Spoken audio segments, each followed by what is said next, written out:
So in this video, I will be interviewing David Earl from Afterlife and lots of other sitcoms across Netflix, BBC, Channel 4, and I'm going to interview him about songwriting. Let's see how it goes. How are you? I'm good. How are you, Oliver? Fine. Um, I I've just finished college actually. I finished college like an hour ago. Got out of the band rehearsal. Where's Um, where's college? hmm? Where's college? Around 20 minutes away walking. Okay, in Exeter. Yeah.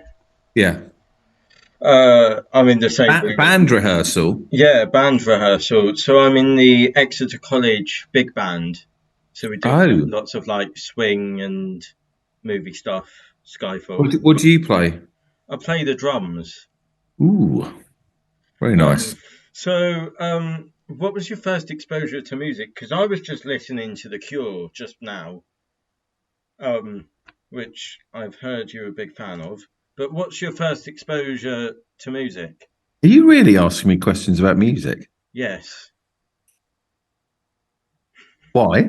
Well, because the Exeter City songs, Oh, like Jamal right. Bachman, Gary Caldwell, Yeah, Alex Hartridge, yeah, and then like other songs like Cut for the Cupboard, right. the Trouble with My Wi-Fi song in the Chatterbix episode, Yeah. like I just and like some of the guests who's featured on the pod before, like lead singer from The Cure and the one from the other day. I The keep drummer and the keyboardist, I'll have you know, Oliver, from The Cure, not the lead singer. yeah, or drummer, yeah, people from The Cure. People from yeah, whoever from the Cure, yeah. But and then if I just go onto my Spotify and find who was on it the other day, and I Oh, Murder found Capital. yeah, Mother Capital. That's it. Yeah, yeah, they're great. And then the session drummer. I still need to listen Yes, to that you're pod. right. Yeah, Mark Lucy, is it? Pusey? Yeah. Yeah, Ed Sheeran's drummer. Mm. Hmm. But I'd just like to know what's your first exposure to like music as a whole? Right, what's my first exposure? I mean, this is lovely. This feels like I'm on Parkinson or Graham Norton. Or Jules Uh, Holland? huh? Jules Holland. Yeah, exactly. I'm on Jules Holland, and he's okay. My first memory is in my sister's.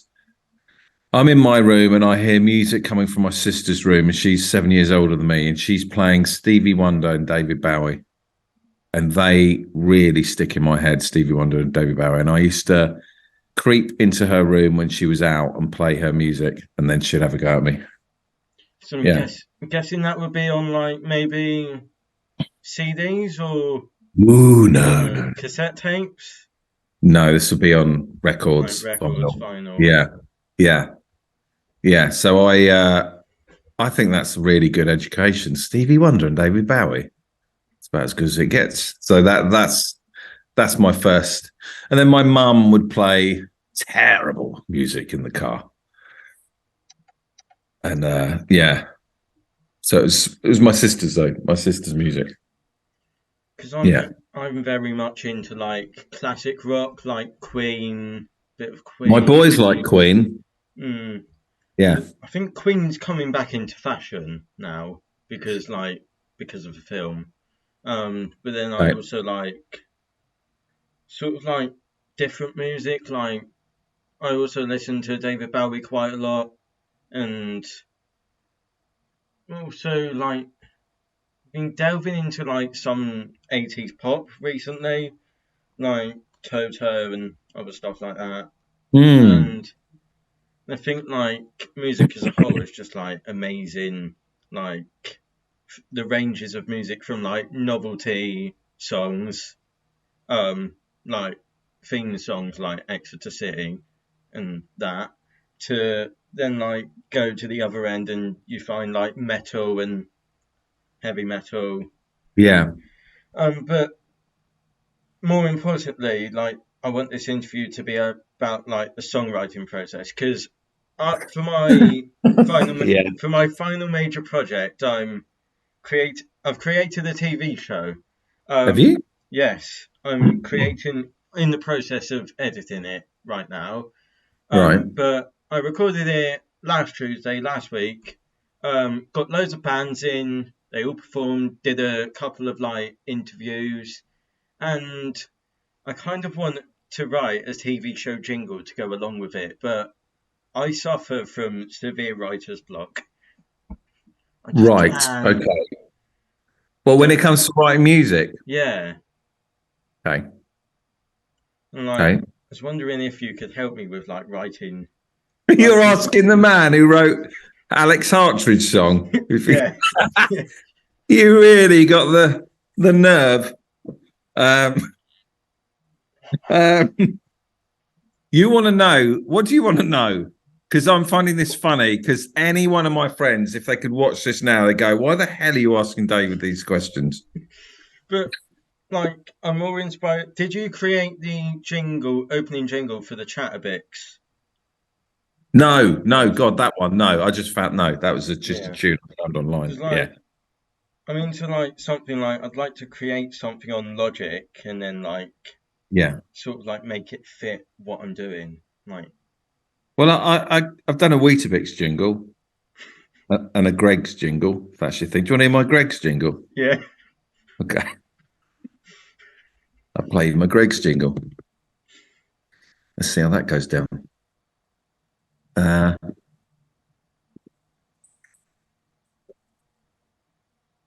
so that's the well produced Greg's jingle. I don't know if you'll hear. You'll be able to hear this, but you're recording it, aren't you? All this. Yes.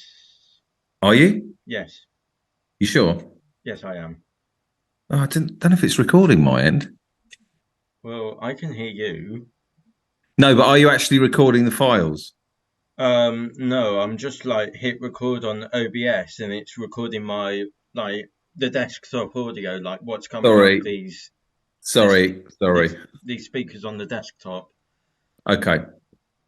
Do you want to record on Zoom in case that doesn't work as a Um, backup? it did work last time because I did an interview about a month ago. Sorry. Let that's my own paranoia because we always get the recording wrong on the Chatbix. Just want to mention I like that Brian and Charles poster in the background. Oh, thank you. I sort of have to cover it because my bloody face is there, but um, yeah. So I've written a Greg song. You might know how to hear it. And also if you do hear it, it'll be sort of underwhelming. So are you asking like how I do the jingles? Yeah, I tell you what I do. I like if a company came along and said, David, could you write a song for John Lewis? I think I'd start panicking and go, oh God, John Lewis want me to do a jingle. But because there's absolutely no pressure on it and I don't care what it sounds like, then I just play any old rubbish. So that's rather freeing. So I can muck around.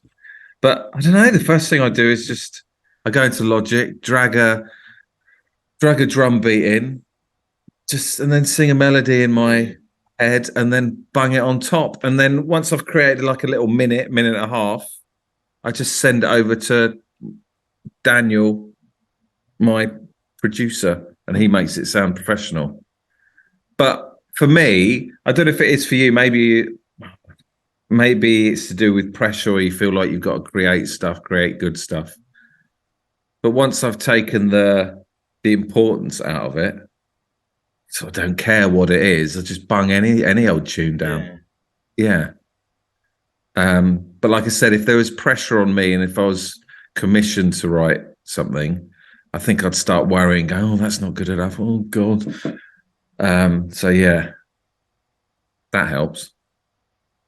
yeah. Yeah. Because it's sort of like my TV show that I'm creating. I've got no pressure on me really, do I? Like No.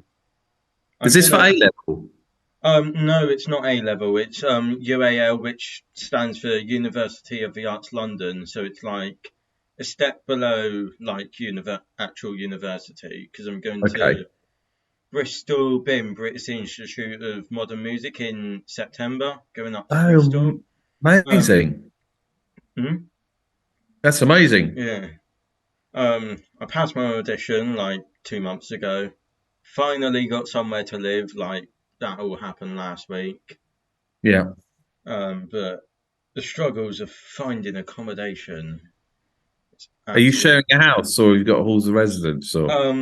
I'm not going for halls because they're like 300 quid a week. Oh, how are you supposed to pay Yes, for all this? because like southwest renting in the southwest is expensive. Yeah. Because I think the house I'm staying in is like 189 per week, including bills. How do you pay for that? As a So student? it's like maintenance loan, like the government maintenance loan, student finance. Bloody hell. Yeah. That you have got to pay back at the end. Yeah. Oof. Yeah. Well, you got to write some hit songs then, hit tunes. Be rolling in it. Yeah. Um, is that a good enough answer, what I gave you? Yeah. Yeah, not really. I mean, I don't know what to say, really. I mean, I write on Logic. I've got some keyboards. I've got guitars. Yeah. I never use them because I'm lazy, and I just use the keyboard within Logic. Yeah. But that's to do with laziness and sort of lack of tech ability. I mean, most people in my class just use a MIDI keyboard that plugs straight in. Well, Yeah, like that. Yeah. I don't. Do you know what? I'm so lazy. I don't even plug that in. How do you? How I do just you? use the when you go into Logic and you open up the keyboard, just use that, and Oh then I play yeah. it on the actual keys Yeah. of the Mac.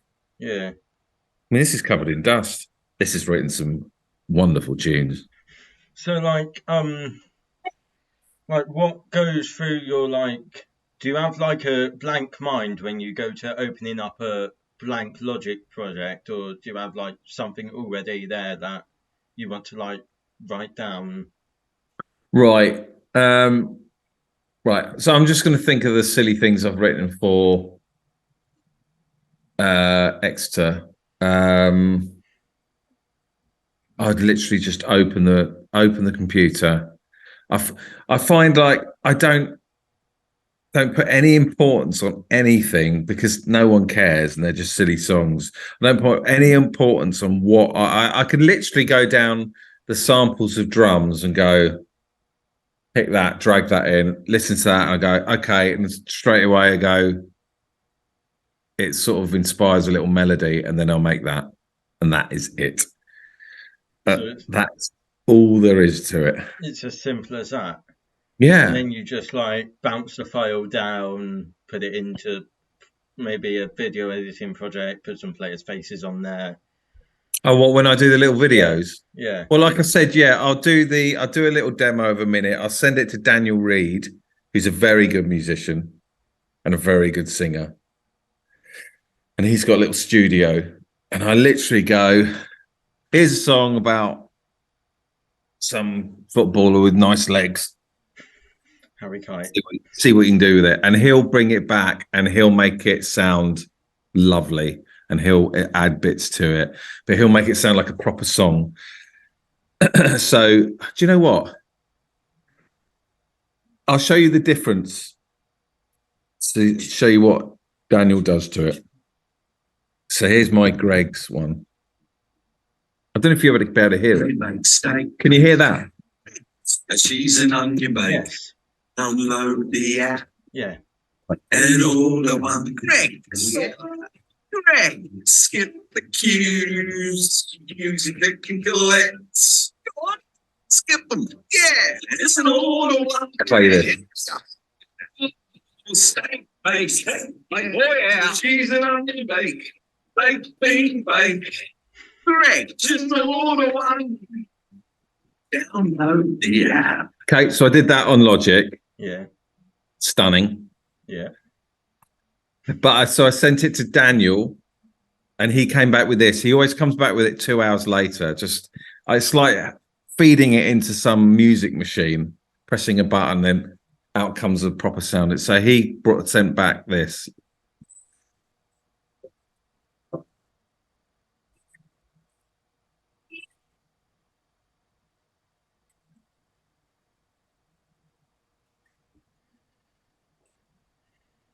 Steak bake, cheese and onion bake. Okay, so his sounds obviously, and then I'll put the vocals on, send them back to him. He'll do a mix. He might do backing vocals, and the completed Greg's jingle. He probably like mixes it all, sets EQs and fancy stuff, reverb. Yeah. Then bounces it down, then masters it. Put the gain up to increase the volume and everything, because I don't know how to exactly. You're speaking my language. Do you know what? Everything you said then, I was nodding, not understanding a word you were saying. Yeah, that's what he does. You could have said he cuts a potato in half, he rubs it around his bum, and he does that. Yes.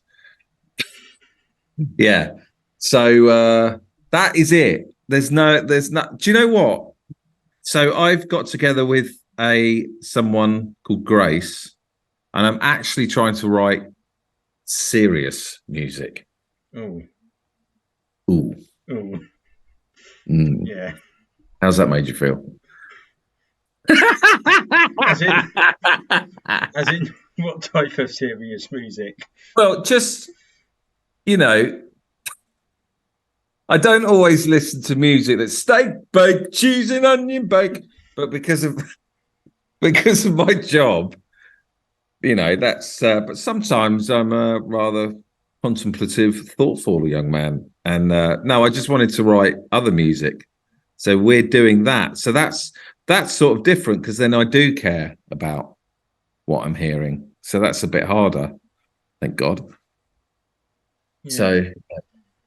So like, that's kind of like interesting, like how you write those jingles as a whole. But I'd like to know. So I did an interview last month. I'll find the question that he asked for you, but it was with Editor Chris. I'll explain more a bit. It's Editor Chris, who works for Lelujo, Kevin Chapman, if you've heard of him. Lelujo. Oh, yeah. Yeah. The football manager dude. Yes. The football I like manager him. Dude, yeah. Yeah, he's great. So I interviewed him about video editing and all of that. And I did like just a section in the middle, like, I'm interviewing these two people, David Earl and Lelujo himself. Have you interviewed him yet, Lelujo? No, I haven't, because he's been really busy. Yeah, we're all busy. Yeah. But I was like, I asked him, if you could ask David Earl any question, what would you ask him? Who's David Earl? The first one. Yeah, yes, he did say that. And then he did a quick Google, and he was like, oh, him. Right. From Derek and Afterlife. And he said, he went to me, ask him to tell the dirtiest joke you know. I was like, do I want to? Do I really? Do you know, I don't think I have dirty jokes. Yeah, that's what he said, because it's probably like Ricky writing all of like the jokes in Afterlife. Well, no, some of those were my jokes that I used to do on the stand-up. So actually, they were my jokes. I don't know why I said that. I have got dirty jokes. So that's a lie. What did I used to do? What are my rude ones? I had a horrible one. Oh God, I had some horrible ones. I'm not saying those. Let me have a look. I've got my old jokes here from my stand-up. Would you go back on tour doing stand-up? No. I must tell you, I watched Lloyd Griffith when he came down to the Northcote. Crap. It was amazing. Crap. No, he was. No, He gave you a mention in the show, and he said, what? "Has anyone ever heard of David Earl?" Yeah, he's not here. Oh, he's great, Lloyd. He's really good. Yeah, He's properly funny. Yeah, funny man. yeah, but he did this thing like where he went on stage before the support and like just speaking to the audience. I guess like writing his like actual like what he was doing. But he was speaking to the audience and it was really funny. And Yeah, he's funny man. like I'm just looking at my jokes. They're awful. They are awful. They're not rude. They're just crap. probably dad jokes. Well, no. Let me. I really want to do one for you, so you feel awkward listening to it.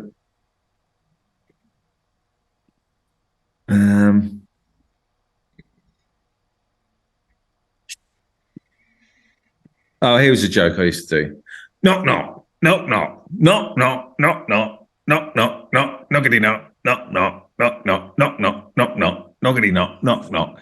Knock, knock, knock, knock, knock, knock, knock, knockity knock, knock, knock, knock, knock, knock, knock, knockity knock, knock, knock, knock, knock, knock, knock, knock, knock, knock, knock, knock, knock, knock, knock, knock, knock, knock, knockity knock, knock, knock, knock. Who's there? Martin the Millipede.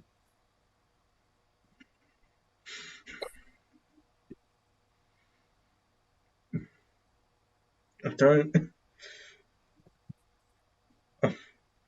They used to go down well in the clubs back in the day. How times have changed. Yeah. Oh, this is a good one. Why did the pint glass go to the hospital? I don't know. Because it was trapped inside a pervert's rectum. Oh. Now that's good. Now that's good. Not Okay, quite there you Peter Kay standard. Yeah. I'm going to see Peter Kay Sort of next year. tonally, they're all over the place, aren't they? Those two jokes. Yeah. Anyway, yeah. I'm going to see Peter Kay next year. Are you at the O2? Yeah, at the O2. I booked the tickets when I had loads of money in my account and I absolutely got the last tickets, basically, VIP tickets. Right. I'm living He's the life. there for about 4 years. Hmm? Isn't he there once a month for about the next 4 years? His tour in December 22. He's ending his tour in December 25.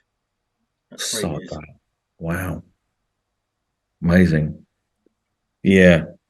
Would you fancy doing stand-up? I'd like to. Would you? Yeah. But like with being a comedian, you have to be like quick-minded. Like you have to be. Yeah, but you learn that. Yeah. You learn that with stage time. Because when you first get up, you haven't got a bloody clue. And then the more you do it, you learn little tricks. So you'll have a situation, you might not be able to deal with it one night, and then 2 months later you have the same situation with a member of the public, and you go, I know what to say in this situation. So it's all a magic trick. You learn it along the way. Mm. Yeah. I think the best parts of a comedian show is when people heckle and like interrupt and. Well, I used to have a section at the end of my show called Heckle Brian, and I would stand on stage, and I'd just I'd play a song called Nature of Daylight, like this classical bit of music. It was quite moving, quite touching. And I would play that, and then for 5 minutes, I'd just let the audience slag me off and shout at me, and I'd stand there and take it. And that was how I used to end the show sometimes. And it was a strange experience. Mm. It's on YouTube, actually. Mm. If you wanted to see me get heckled for 5 minutes. Yeah. Google. It's called Heckle Get-ins. Heckle Get-ins. Yeah, I quite liked it. Some nights when I was feeling sensitive, I didn't like it. Oh, it comes up when I search for it. Oh, yeah. 8 years ago. 8 years ago. 8 years ago. It's got 48k views. 48,000? Yes. Fuck me. Has it? Yes. Sorry, I swore. Sorry. Has it? Yeah. Oh, okay. Brian Gittins, Brighton, Heckle Gittins, Yeah. with Jack Daniels in the background. Yeah. So the audience would go, some nights they'd go, and I just had to take it. And then then it would stop and say, good night. Thanks for having me. Yeah. Talk me about your experiences, like working on, because if music doesn't go to plan for me, I'd like to be an actor. Would you? Yeah, like being on like sitcoms or like working in the film and TV industry.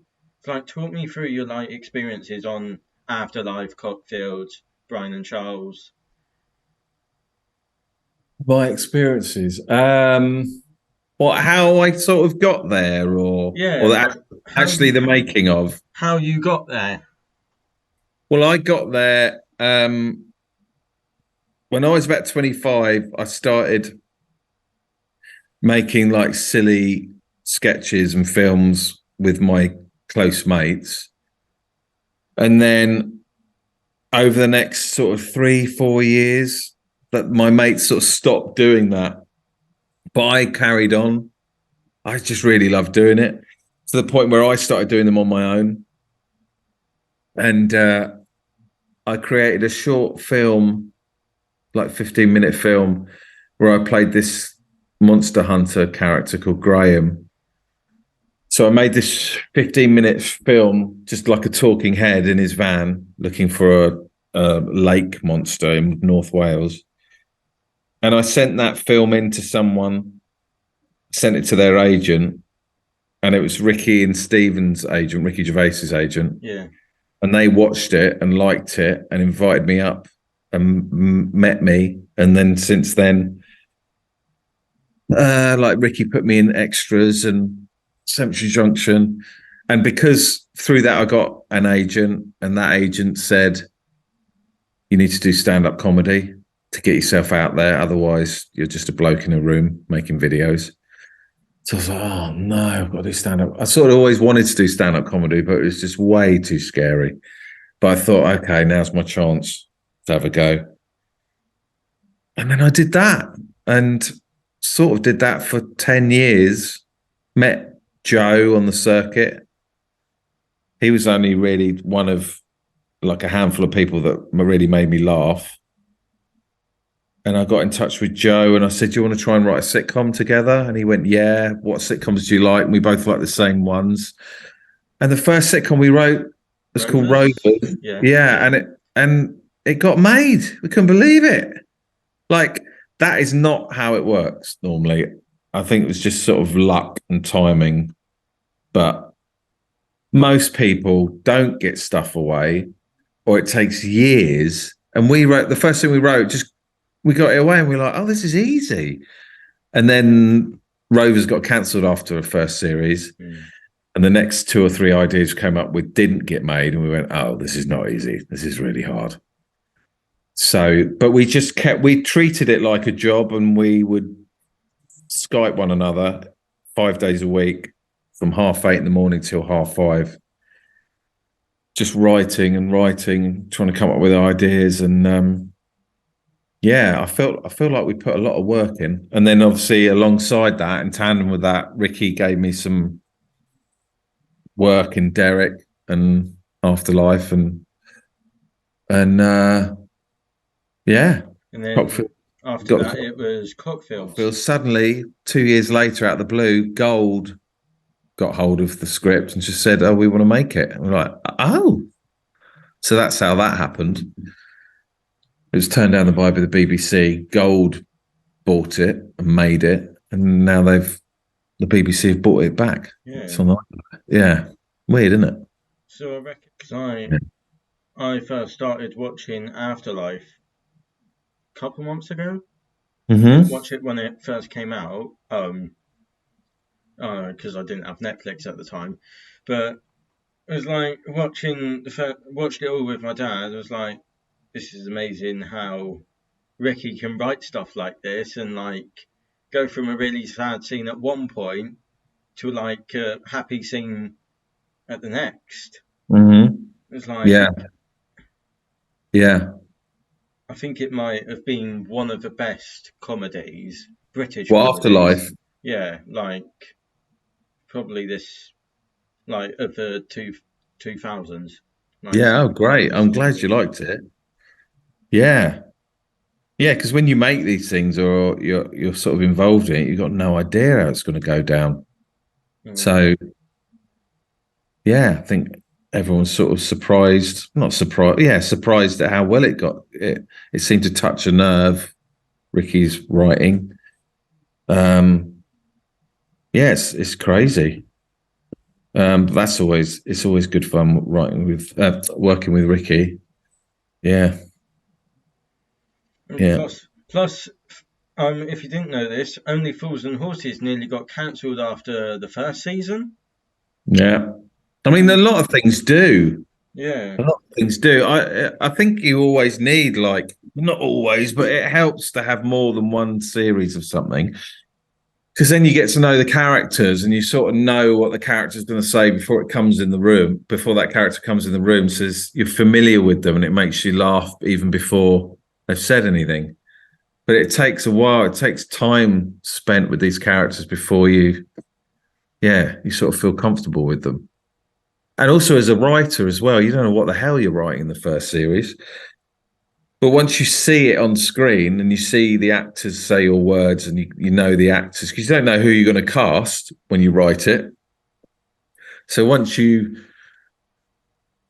make it and you've cast the actors and you see how the actors play your roles, when you then write it again, you go, oh, they'd be really good at saying that. Or if they gave him a look at that, you understand what they're sort of what they're good at yeah, and how they're good at making people laugh or be funny. And so it sort of takes like feels like it takes at least a series to get your head around what you're actually doing. So when a show's cancelled after one series, because me and Joe started writing the second series of Rovers before it was cancelled, but so we had a much better idea because we knew Steve Spears was in it and Seb Cardinal and Diane Morgan and Jamie Demetriou. So it's much easier to write, and then they cancelled it. Oh bloody hell! Yeah, it's quite frustrating, but there you go. so like one thing I particularly like about sort of like Ricky Gervais's annual sitcoms, um, they're all like feature most of the same actors, like actors and actresses. Like some of them from the Cockfields are in like Afterlife and Rovers, and there's like a bit of a crossover like between the Yeah. actors and actresses, and I kind of like that because then you like um like who they are and like they're they're in different things and Okay, so you yeah, like them before you've even seen. yeah, Yeah. I mean, that's because obviously, yeah, you work with them on projects, yeah, you get on with them and they make you laugh and you want to, like Diane Morgan was always on the stand-up circuit with me and Joe, like not particularly successful on the stand-up circuit, would you believe? But whenever I saw her, I always just think she was so funny. But I feel like I gigged with her loads in front of a room of like 5 people. And I just used to think she was great. And Joe used to be in a double act with her. So we knew Diane when we did Rovers. And Steve Spears, I met. Did I meet him through Ricky? Or don't know. But yeah, it's such a small world. You sort of know all these people anyway a lot of the time. Jamie Demetriou, did I know before? Maybe. But yeah, like Ricky uses the same people because he sort of trusts them. yeah. He kind of knows what certain actors are good at. So it's like a shorthand on set. On set, you can kind of go, "Well, I can give him that. I can give her that." So, do you play other instruments or just the drums? Well, I played keyboard from like the ages of 8 to 12, and then guitar. I dabbled with the guitar. Why don't you take a guitar to Exeter? Well, because I'm terrible at the guitar. I just don't like it. Just don't I want to mean, play it. what are you good at? The drums. Yeah, like Which mainly sort? What sort of drum? like Drum acoustic. kit. Yeah, drum kit, Why acoustic don't you drum take a kit. drum kit to St James's Park? So I'm just jumping into the middle of the interview just to provide you with some context about this conversation that happens here. I want to leave this conversation in as I think it's quite a good conversation between me and David. So he just mentioned St James's Park, which is where Exeter City play. Now, me and David are both big fans of Exeter City, so he put out a tweet saying that it'd be nice if like there was a big band at the football ground playing when the team are like on the field doing their thing playing football. And so yeah, that's a context. So basically we were talking about Exeter City and what the atmosphere would be like if there was a big band or a string section or a horn section playing. So Park. yeah, I mean you could do that. Wouldn't it be amazing in a corner of the ground? Just The string section as well. honestly, it'd be amazing. Inflatables. I You mean, think we scored a goal? It just yeah. I be mean, great. You haven't got to do it all the time. Don't go over the top. When there's a bit of action, be great. there's a strong argument. Instead of a string section, have a Yeah, big band. So you have a horn section, I'd love that. a A horn bit like section. Barmy Army Yeah. cricket. I'd love that. Everyone's going, oh no, we don't want that, mate. Oh, shut up. I Yeah, mean, go on, get a have like whole. a horn section, guitar, bass, Yeah, and drums, bit of yeah. vocals. Hasn't got to be all. Bit of vocals is nice. He's running down the wing now. That would be good. And Josh Keys, that'd be good. Actually, no, that wouldn't be good. That'd be annoying. But you could have it. You could have a bit of celebration music when we score.